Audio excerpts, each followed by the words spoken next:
News starts right now. A lot happening this morning. Overnight, a handful of fires across the Alamo City. Why this morning a dozen people cannot return to their homes. Plus, parents of the victims in Uvalde want answers on the future. For school police chief Pete Arredondo, so when could they get them? And taking a live look out at the Alamo City. 79 degrees now. The sun is out. The heat is going to rise throughout the morning. We're going to check in with Mike Osterich for your full forecast. But for now, good morning. It is 8 o'clock. It is Sunday. It is July 24th. Happy Sunday. Good Happy morning. Sunday. Sarah Costa has been phenomenal about getting those steps in. So even between the shows, how many steps you get in? Let me see. Well, I'm at 1 mile. Nice. I have 2,800 steps. I'm usually walking outside all the time. I do like 2 to 4 miles outside with my dogs.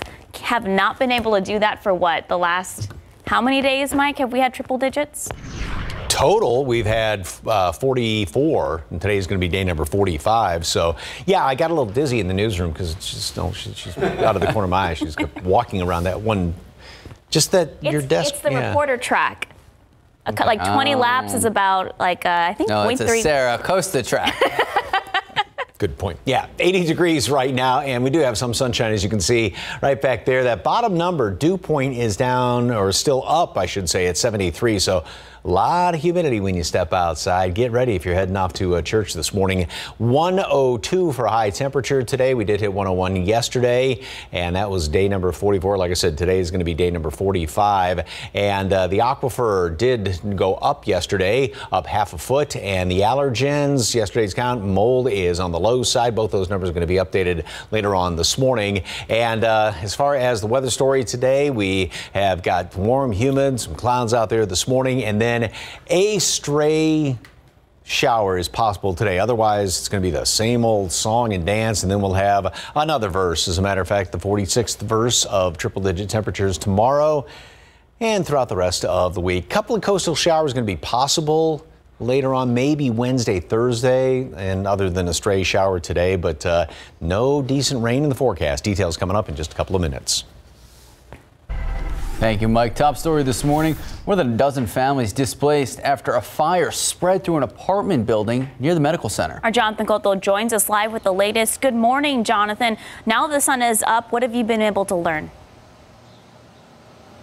Good morning, Sarah. Well, we're learning San Antonio Fire Department responded to this building, Building 32 within Sierra Ranch, located on the 8900 block of Data Point Drive here in the medical center area.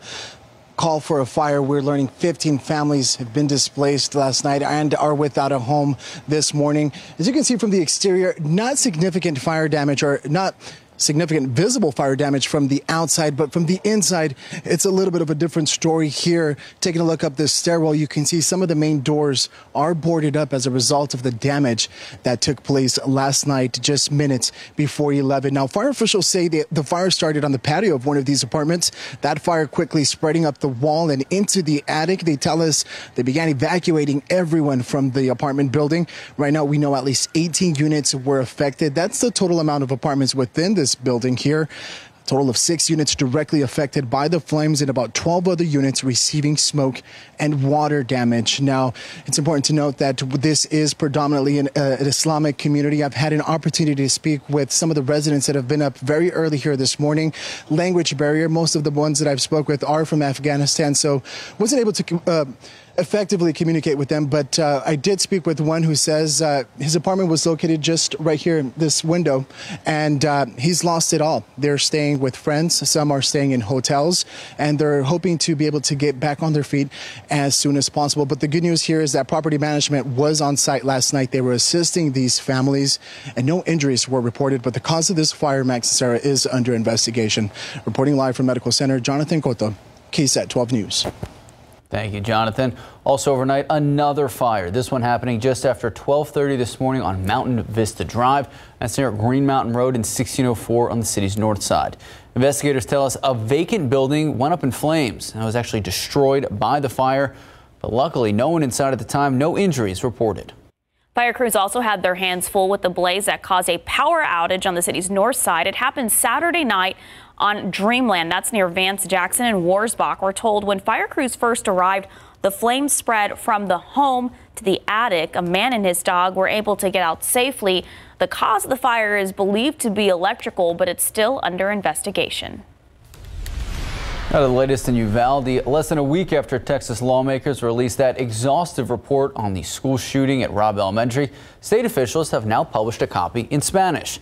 There was originally backlash for not publishing this 77-page report in both English and Spanish. The report offers grieving families in Uvalde and the public a more comprehensive idea of what happened at Robb Elementary and the law enforcement's response.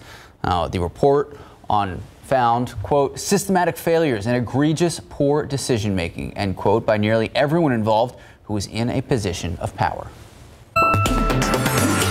Tourism and hospitality are cornerstones of our local economy. Not only do we have all the amazing sights and history of the Alamo City, but we have all those jobs connected to these industries. So joining us today on our Leading SA segment is Mark Anderson, the president and CEO of Visit San Antonio. Good morning, sir. Thank you so much for making time for us today. Good morning to you. Thank you for having me. So, Mr. Anderson, you were appointed CEO and president of Visit San Antonio during the pandemic. You know, hospitality and tourism, obviously so important for San Antonio. What did those first few months look like from your perspective? Well, I started at the end of the pandemic, luckily, but we were very, very focused on bringing back the economic impact. In 2019. We saw from tourism and travel in San Antonio $17.4 billion in economic impact for our community. Close to $500 million of that was in tax revenue that goes directly to our public schools in San Antonio, our streets and sanitation, our public safety like the police department and the fire department. So our team was really laser focused on making a difference and leading our city back to pre-pandemic numbers. And we also saw an amazing investment come into the city. We opened 9 new hotels and more than 50 restaurants from private corporations that came to invest in our city. So it was exciting, it was intense, and we were very busy, but we were also grateful for the support of the community.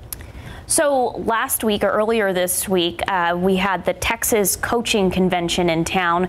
So as more and more people return to normalcy, head to the Riverwalk, fill the convention center, learn about our history and travel to our city. So what does tourism and hospitality look like in comparison to pre-pandemic numbers? Well, the coaches, which is one of our greatest group that we have in San Antonio, they had a record-breaking attendance last summer at more than 15,000 attendees. This year, they had more than 16,000. I think the final number was 16,200 attendees in San Antonio in July at our convention center and at our restaurant. So we are on our way back. We hosted 41 million visitors pre-pandemic. We don't have the final numbers yet for 2021. But if you just look at our hotel occupancy, one of our goals and our strategic plan that we finished right after I started in last summer was to reach pre-pandemic levels of occupancy at 66% by the end of 2024. We're going to achieve that hopefully by the end of this year. So business is coming back. One of the things that we are missing, but many cities in the United States are also missing, are the international travelers. So we are also heavily investing in international travel to bring those international travelers back to San Antonio very soon. On top of the international travel, is there any local challenges or domestic challenges that you guys are facing right now? Well, I mean, the economy is tough right now for everyone in Texas and the United States. But I will tell you, I've been traveling a lot lately. I was in 4 different cities in the past 10 days. And our airports are busy. Our airport in San Antonio is busy. So people are really traveling. I also think, looking at a positive note, the revenge travel that many people in the United States were looking forward to this summer. I also think a lot of people are staying local. So we're seeing a lot of our local audience come stay downtown in San Antonio, enjoy our museums and our restaurants and our parks. and invest in their own city. And for your listeners, that's really important, because when you come in and you support San Antonio, you're supporting that tax revenue that I mentioned in the beginning of the segment. And you're supporting our city and our public schools and our fire department and our police departments and the infrastructure of San Antonio. So speaking of travel, we know there are big plans for the San Antonio airport, $2.5 billion worth of plans. So what do you want to see from this expansion? I want to see more flights, and more flights. We are so excited about the $2.5 billion expansion of our airport. It is much needed, and it's coming at a phenomenal time as we resurrect travel and tourism for San Antonio in a post-pandemic world. We just launched a new initiative with Greater SATX and the city of San Antonio and the airport that Visit San Antonio is intimately involved in to raise funds to attract new international airlines. And we have already made several trips overseas to attract some international nonstop airlines to our city. And we're going to keep with those strategic goals and those discussions to ensure that our airport has some nonstop international flights, hopefully in the next 12 to 18 months. All right, Mr. Anderson, thank you so much for your time this morning. Anyone who missed any of this, you can watch the full conversation right now. Just head to KSAT.com. Thank you. Thank you, sir. Thank you very much. Have a great day. You too. Time now just about 8:11, 79 degrees out. Well, still to come in the next half hour, GMSA, a wildfire continues to rage on the West Coast next door to Yosemite National Park. We'll take a look at what's being done to stop it. And up next, how you can get your pets hooked up with their shots or vaccinations later today. Big event going on. We're going to explain.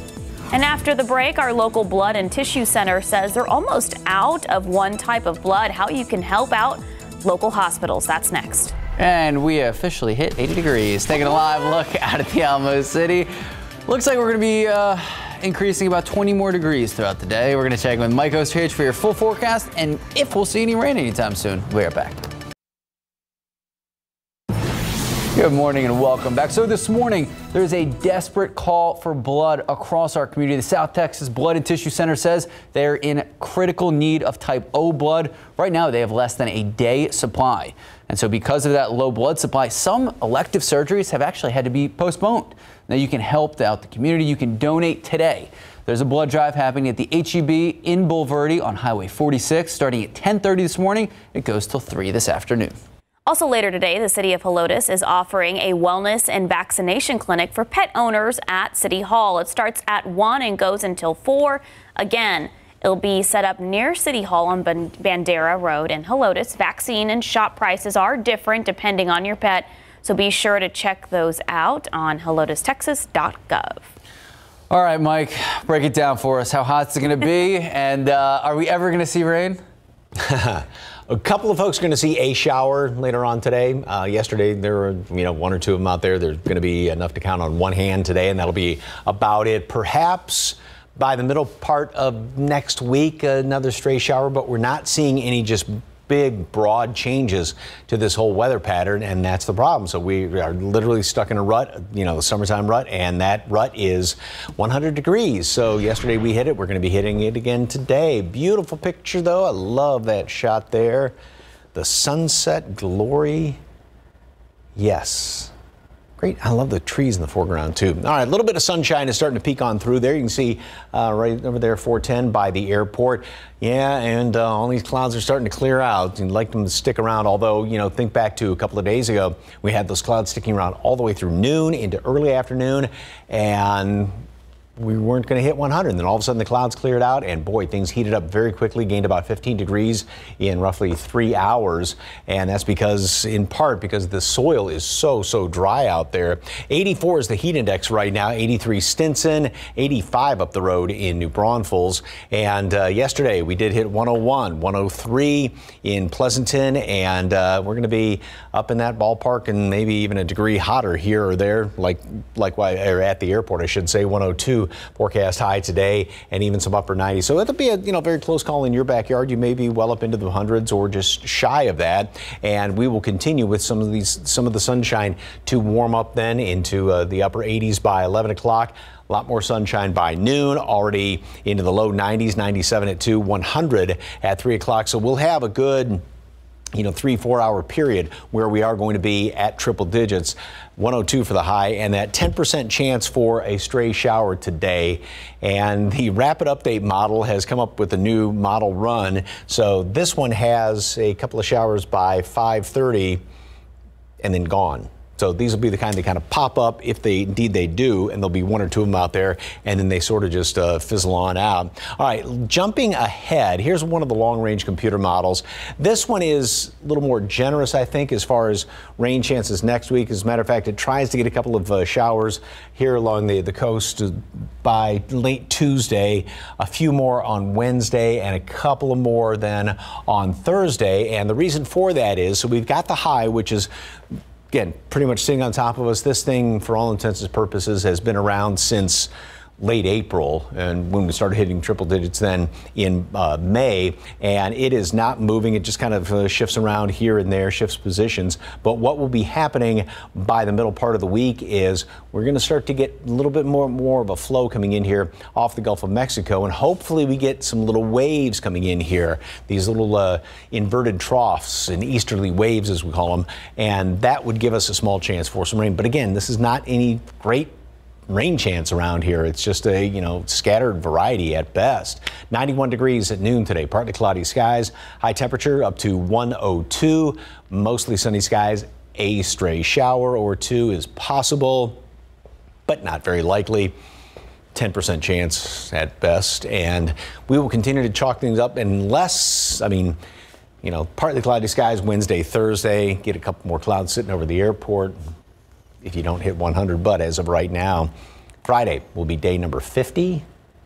Again, second place back in 2011 was 57 triple-digit days, and 2009 was 59, and most of those days were achieved in August. So we're still a ways away. Yep, we're not even through July on this graphic. You okay? I'm hanging in there. All right, Mike. I'll survive. Thank you. Keep counting those steps inside. I know. Time now, 8:20, 80 degrees out. Well, still ahead, if you've got back-to-school questions, we have answers.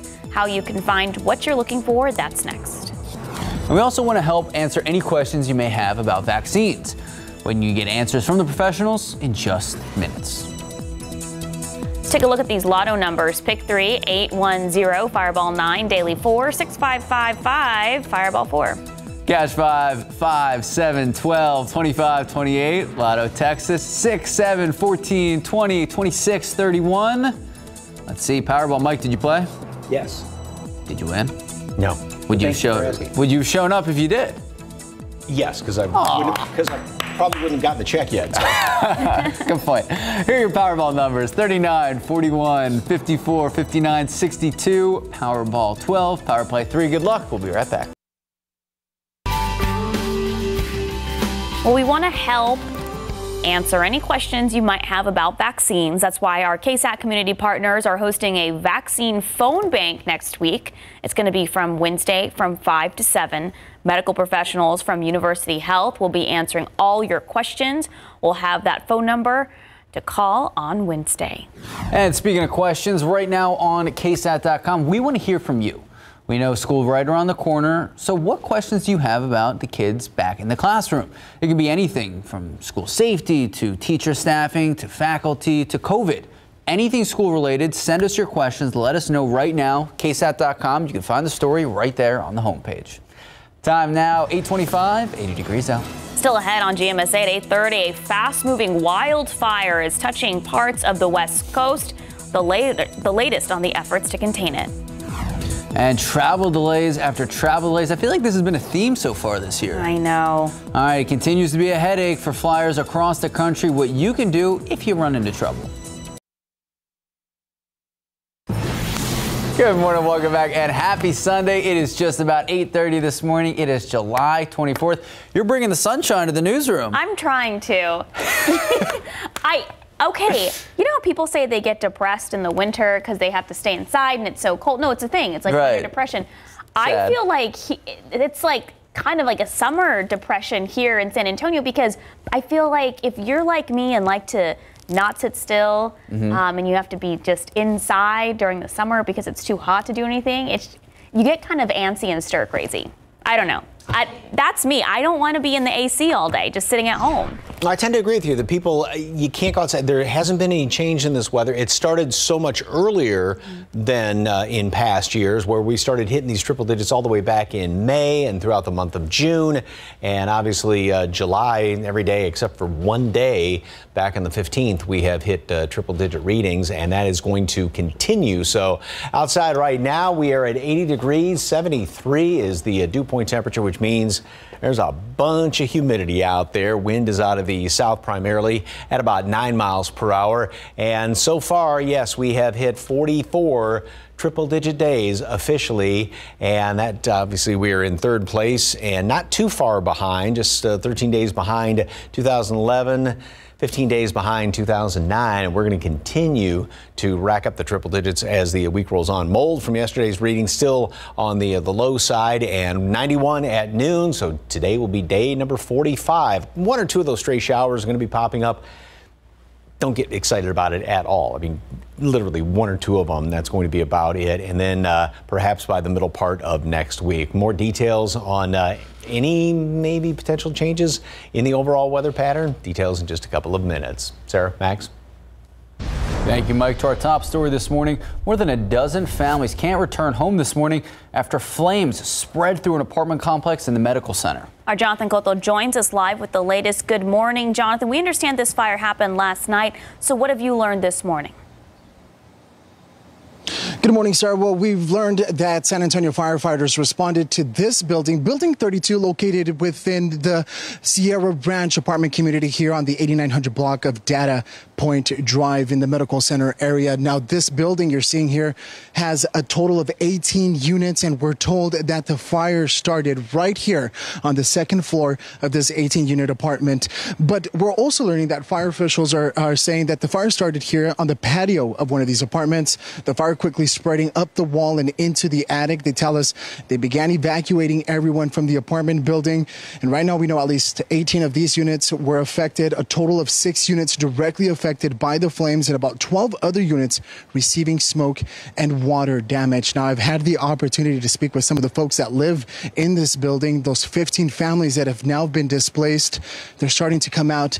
They're taking a look at this building, trying to figure out, how are they going to get inside to get the clothes, paperwork, all of their personal belongings. Everything's boarded up. They can't get inside. And now, unfortunately, this morning, they are without a home.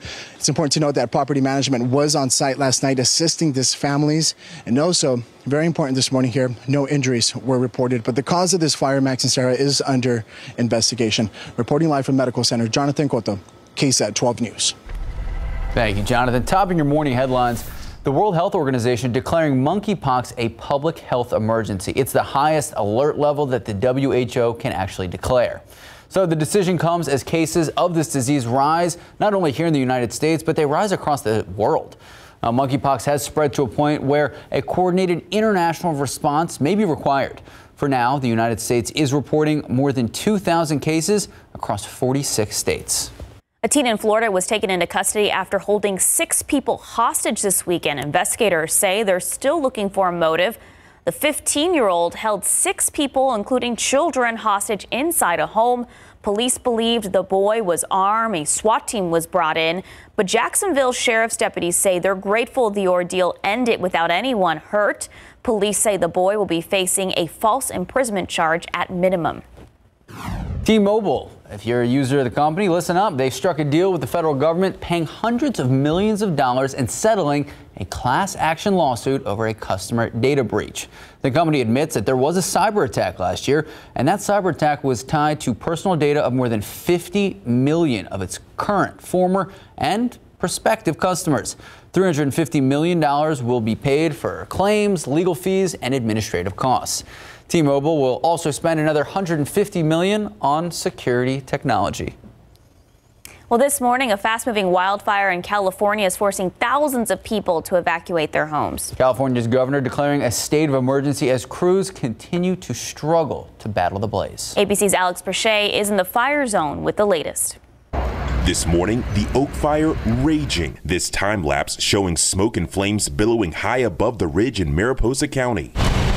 Emergency crews working around the clock on the ground and in the air on a blaze that's already burned nearly 12,000 acres, growing so big the smoke can be seen from the International Space Station. These are the front lines. This is the beginning of that fire break. A battalion chief guided us through. You can see further down the road the fire really starts to intensify. Oh, wow. Those trees are all going to be coming down. What we see over here is where really the result of all that dead available fuel is burning with a high intensity. So I can see what you're talking about just right over here. Some of these larger trees now catching fire. Some of these trees are burning and then they become fire weakened. Like this one right here, that tree will come down at some point probably throughout the night. The fast-moving fire exploding this weekend after starting Friday southwest of Yosemite National Park. Look at how close this fire is to the house behind it. And then all of this dry fuel down here. CAL FIRE tells us already at least 10 structures have been destroyed by this oak fire.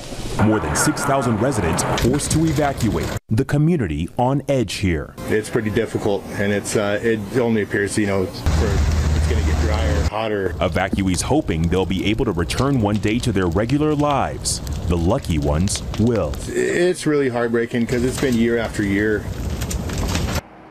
Overnight, California Governor Gavin Newsom declared a state of emergency. California also secured a federal grant to help fight this fire. Alex Brachet, ABC News, Mariposa, California. Well, today marks 2 months since the horrific shooting at Robb Elementary in Uvalde, but anger turned into action this weekend at a barbecue plate sale to support victims and survivors. The money raised is going directly to people impacted by the shooting. Millions of dollars were raised for the Uvalde Together We Rise Fund, but according to the committee tasked with distributing those funds, it won't happen until 4 months from now on November 21st. Ultimately, more than $2,700 were raised Saturday to be given out immediately. So the older sister of 9-year-old Jackie Cáceres came to help out in this fundraiser. And she tells KSAT that she isn't and wasn't surprised that Uvalde CISD canceled the planned emergency board meeting, which was potentially set up to fire School Police Chief Pete Arredondo. The sister also says the firings shouldn't stop with him. I think everybody is frustrated, but you can't control what they do. It's frustrating, but it's going to happen eventually, and there's no way they can escape that. Well, many of the people at the plate sale plan to attend Monday's school board meeting. The potential firing of Arredondo isn't on the agenda, but people want to make sure their voices are heard about the inaction. And later tonight on the Night Beat, we'll show you how artists from all over are using their talents to honor the 21 victims and the Uvalde community. Hundreds of Luther Burbank High School alumni, they're in town this weekend celebrating the history and celebrating the future. The original Burbank building will be torn down, so alum got the last chance to say farewell to the old building yesterday. The new high school is set to welcome students behind the old building. Now, alumni say they're sad to see the old building go, but so excited that students on the south side will get a brand new building to build a better legacy. I'm sad at one point, but I'm happy for the new generation to be able to get a new school. The school's been here for so many years, and I think being from the south side of San Antonio that we deserve a brand new school. So I know you may be wondering what's going to happen to the statue. Well, the Luther the Bulldog statue will be moving to the new building. I love that. That's pretty cute. Keeping that tradition alive. Absolutely. Time now, just about 8:40, 81 degrees out. Well, coming up on GMSA, parents of victims in Uvalde want answers on the future for School Police Chief Pete Arredondo. So when could they get them? We'll let you know. And after the break, if you're traveling in the air this summer, we're going to look at what you need to remember. We've dealt with a lot of delays, a lot of cancellations, a lot of people stranded at airports. Have you ever been stranded at an airport? Yes, it's not fun. Not fun at all. So we have some tips before you head out the door. Pack snacks. Say that. All right, 81 degrees at 8:39. Mike is here, keeping it fun on a Sunday. amid the triple-digit heat. We'll have our forecast when we come back.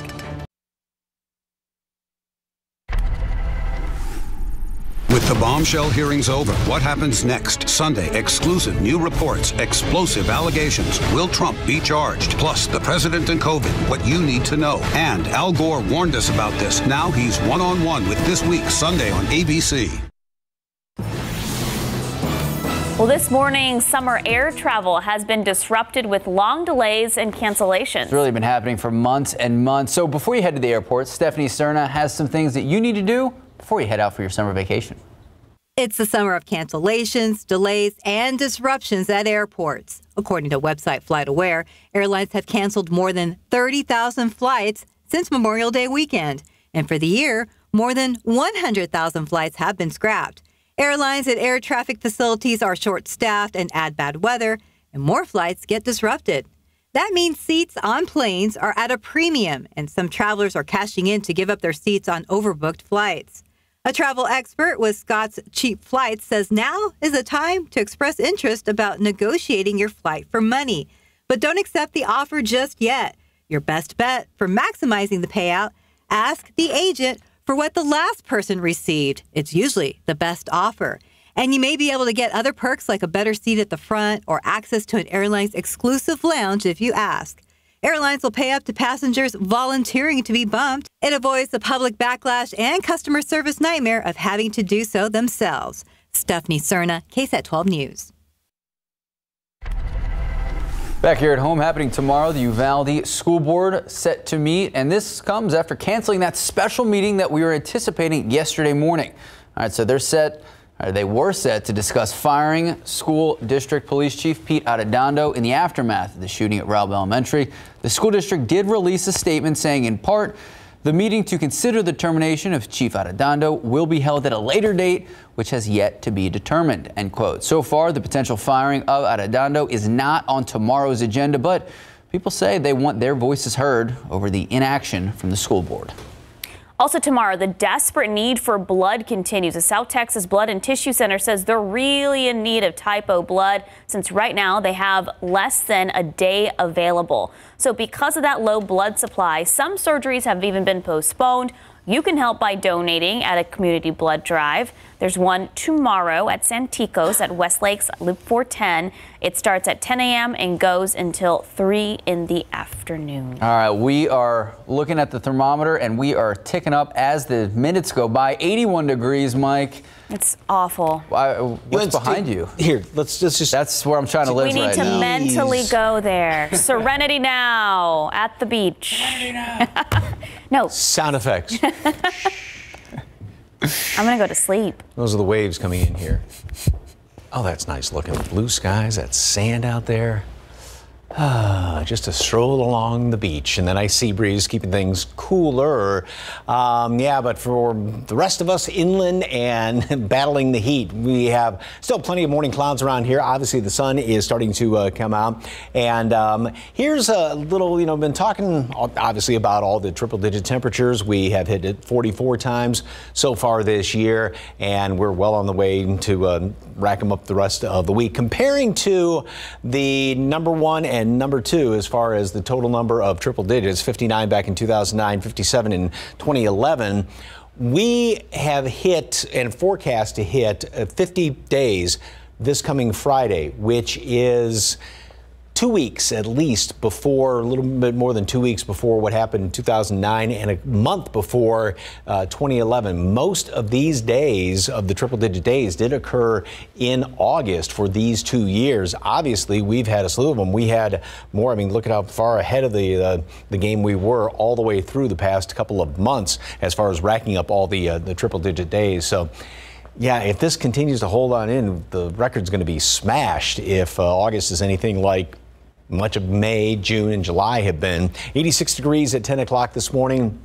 89, 11, and we'll already be in the low 90s by early afternoon. 100 starting at 3 o'clock, and then we'll have a good, almost 4 hour period of some triple digit temperatures. Heat index readings will be there, but not outrageously high, so we don't have any heat advisories posted today. Got that 10% chance for a, one or two little stray showers. Yes, of course, down to the southwest, we will have those higher heat index readings around Carrizo Springs and Cotulla. Elsewhere, just in the low hundreds. And again, those numbers are all taken in the shade, so you get on the direct sun, you're not only feeling the air temperature, but also the sun heating you up. So lots of shade, lots of water, lots of sunscreen. By later on today, let's see, 1, 2, 3, 4, maybe 5. According to this computer model, pop-up showers. That's pretty much going to be about it. Maybe going in toward dinner time and early evening, then they'll start to fizzle on out of here.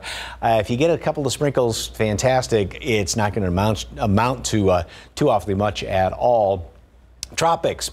There is once again still nothing going on. Now, we are not quite 2 months into, 1/3 of the way into the tropical season. It goes through the end of November, but still, even way out, I got some clouds out here heading over in toward Africa, but there is nothing going on. That high stays in control, and it's really not going to be moving, sitting right on top of us.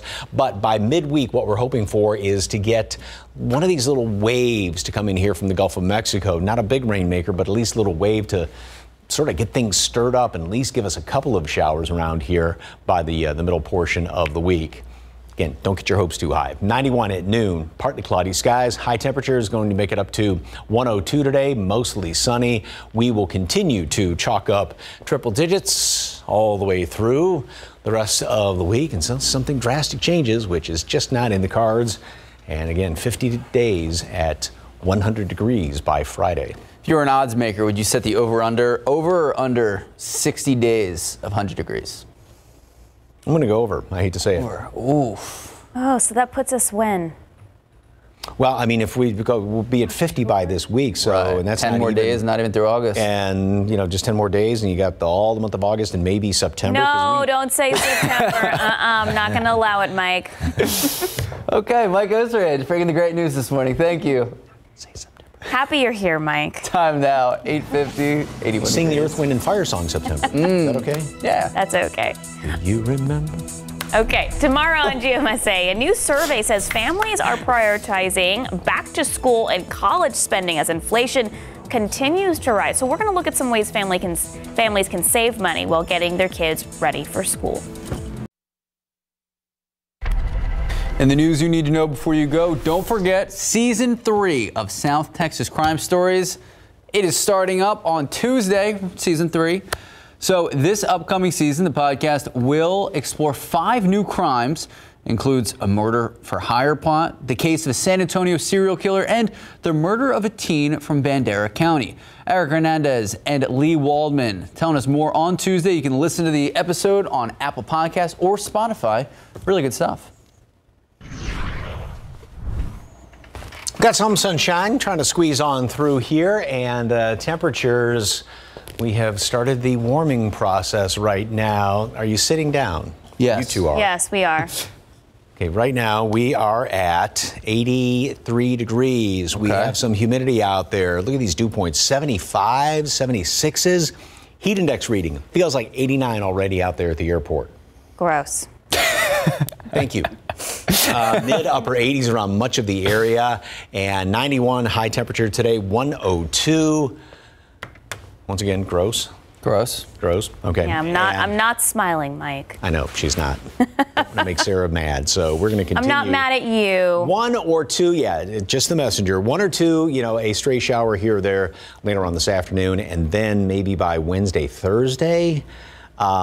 Wishful thinking almost at best, and otherwise still racking up triple-digit temperatures all the way. Friday's going to be the infamous day number 50 so far this year. Yeah. Find a beach. And that's only... Find a beach. Yeah, escape to the coast. Okay. I'm doing that later in the week. I'm going home to Corpus. Yeah. I'm just like, I need Chilling to. on the beach. Is Corpus any cooler? Well, you get a little bit of the sea breeze. Yeah. Okay. So it does help to... It is. By about 10 degrees, anything. Yeah. Thank you so much for joining us this morning. Have a great rest of your Sunday. Have a happy Sunday.